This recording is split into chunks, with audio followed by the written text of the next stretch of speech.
Welcome to Mr. Fisher Flips 3rd grade. Today's lesson will be lesson 17. I want you to know that this is where flipping becomes as exciting as flipping a pancake. I have a lot of questions about what should we do for homework. In a traditional classroom, you've been used to having homework every day, every night. That's the program that I've been used to. With this model that we're doing, the traditional classroom really is having a lecture every day and homework at night, reading and questions due tomorrow. Well, in this model, your math is really only 2 nights a week, and you get to decide what you do with the rest of the time. For parents, that's kind of confusing because we really should be doing homework every night. But step back and you'll be able to see that I've got gymnastics, I've got basketball, I've got soccer, football. These kids are very much involved with today's activities. So this gives you an opportunity to decide which day you can do these, which days can you read, and which days can you practice multiplication on your way to practice. So the flipped classroom really is, I don't have to be the sage on the stage. I'm really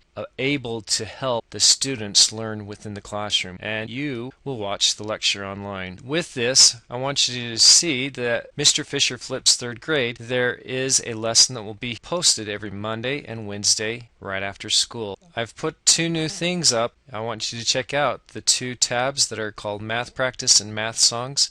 The Math Songs, I was able to put up a few new songs. What'd you do on the other days? You get the lesson on Monday and it's not due till Wednesday. Well, every day you should be doing reading. If you read every day, you're actually participating in the road to success. How many minutes? 20 to 40. Try not to go under, because you're really building up and getting into the mode so that you can get that habit down. And at the same time, probably no more than 40, because you want to be able to go outside and play. The other things that you should be doing for homework include vocabulary and spellingcity.com. If you go to spellingcity.com, I've got games there that go over the spelling words for that week. You can also be practicing your multiplication times tables. You use the charts, you can use the cheat sheets. Those are things that will help you learn the multiplication a little bit easier. Some other things that you can be doing include online math games, board games, and question mark. I really think that you, as 3rd graders, are to the point in your lives where you can and should be taking responsibility for your own learning. Don't wait for Mr. Fisher to say, go do a report on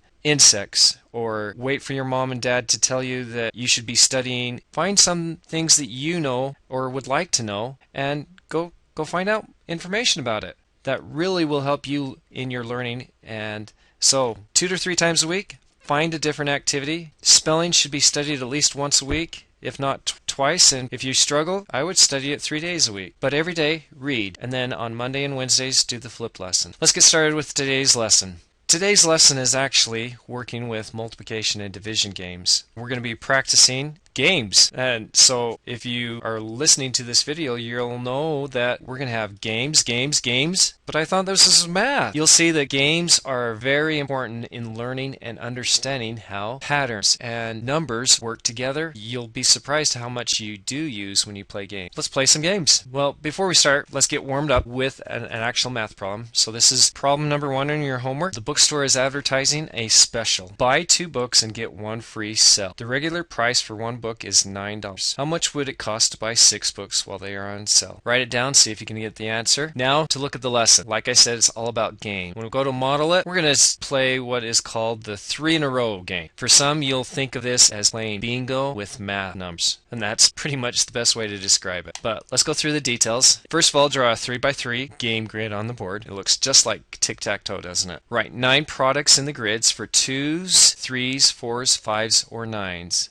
And then those products are the numbers that you multiply by 2, 3, 4, 5, or 9 to get the actual number, the total product. You're supposed to use your strategy cards, or you can use flashcards. You shuffle them, find the answer to the multiplication on the top card. A volunteer turns the card over and checks the answer. The volunteer looks to see if the product is in the game grid. If it is, ask the volunteer to put an X through that grid score. If the answer is wrong, or if the product is not on the game grid, you do not mark anything. The volunteer puts the card problem side up on the bottom of the stack. You can invite several volunteers to solve multiplication and place X's on the game. When we do this as a group in the classroom, you'll do it with a partner. So it'll be kind of a you and a partner can switch off who's going to get the point. And you'll actually have a sheet with 3x3 grids to practice this. So let's go through this really quick. I came up with a number grid. I just put in some numbers, or did I? Well, I wanted you to be aware that I couldn't put in 13 because 2 times something doesn't equal 13, 3 times something doesn't equal 13, 4 times something doesn't equal 13, 5 times something doesn't equal 13,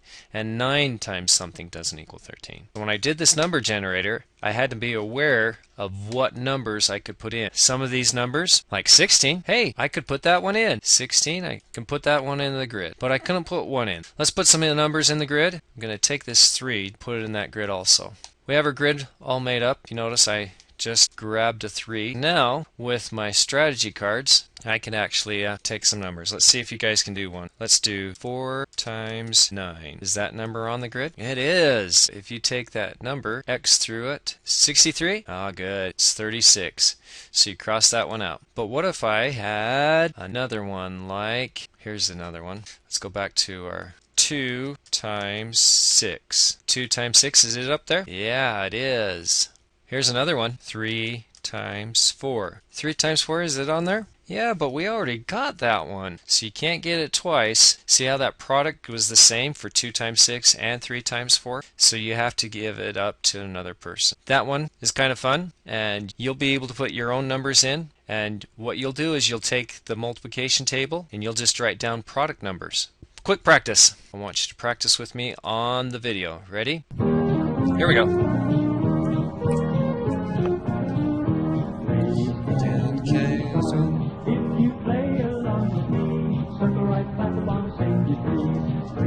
6, 9, 12, 15, 18, 21, 24, 27, 30.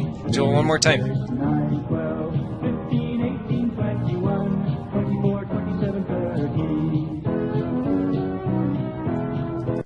There's a multiplication table. See all those red numbers? Those are the numbers you'd pick out. So on the 9s, you could put 9, 18, 27, 36, 45, 54, 63, 72, 81, and 90. And you pick one of those numbers and you put it on the grid. And you and your partner can actually decide, we only want to do 2s and 4s in this grid. On another grid, we only want to do 9s. Those numbers can be generated in that 3 in a row game. It is very important that you see this because games are invented. I don't know of one game that has been in existence since I was a kid that wasn't invented. Go for speed. You can use your strategy cards and you can practice just what I call slap multiplication, and you see if you put down the card and you can see if it's right. You both slap at the same time and see who gets the card. Another way is this go for speed. You use your check sheet and you practice your multiplications and divisions and record how long it takes you to get through. And that's a fun one to use, especially at home. You can see if you can beat your dad. Another one is to write a word problem. Invent a rhyme or a song. Invent a rap.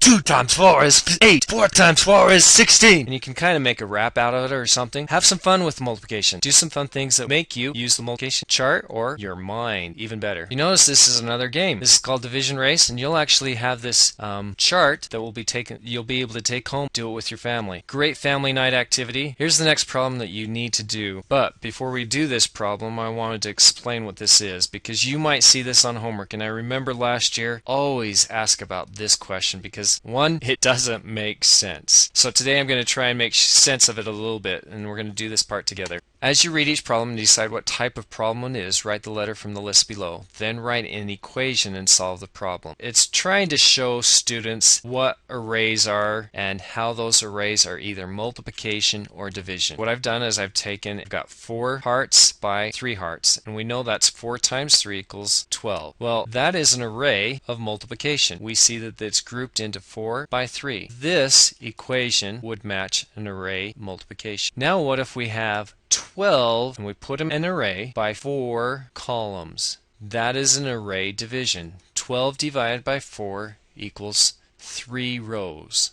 So that's an array division. This letter C is asking to put them into groups. And so if you take and put 1 group, 2 groups, 3 groups, 4 groups, you have 4 groups of 3. You'd be able to put 3 in each of those groups. Equal groups division with unknown group size. You have 12 people or 12 hearts with 4 in a group. How many would you have? Or you take, this is letter E, equal groups division with an unknown multiplier. 12 people with blank in a group equals 3 groups. It's actually using division. 12 divided by blank equals 3. I know this won't make too much sense, but we're going to try to show you that you're actually doing it anyway. So let's look at this problem and then we'll look up at the top. We have Brian, and he has 0 crackers on his plate and he divides them among his 5 friends. Brian gives 1 to each of his friends, right? No, good. You guys saw that. He's got 0 crackers that he gave to him. So 5 times 0 equals 0. 5 times 0 equals 0. None of his friends got a cracker. Let's look back up here and see what problem that fits with. 5 times 0 equals 0. That could have been an array, or it could have been an equal group. So it could have been A or C. We set it up with a group, right? Or that could have been an array. What you would put is A, and then you'd write the equation. 5 times 0 equals 0. And you can have a strong argument for any one of these. It's kind of like your own opinion. You might feel that it's more of a C. I think that's what the book is trying to show us, is that there's different strategies to find these different problems. So if that helps you, we'll let you do a couple of problems that way right now. This one you're going to have to pause. Jan took photographs at the zoo. He took 5 photos in each of the 6 animal houses. How many photos did he take? Now look back up here. Can you put that in an array? Can you make 6 animal houses and then show that he took 5 photos in each of them? Or can it be an equal group of multiplication? This one has to be A or C. I'll let you know that much. Now you have to figure out the equation. Another one. John buys 4 bags of apples. There are 6 apples in each bag. How many apples does John buy? This one has to be multiplication, and so you only have A, C, maybe E, but it is not a division, is it? Now a couple problems to review. This one might have 2 answers. I'll let you know that. This diagram shows a number of circles. Which number sentence shows a way to find the total number of circles? Next problem. Which number makes the second number sentence true? So we're looking right here. We're looking at this, and if you look, there's 5 times 8 equals 40 and 8 times something equals 40. Which one of these numbers makes the number sentence true? And I'd suggest you draw that out so you remember what 5 times 8 equals.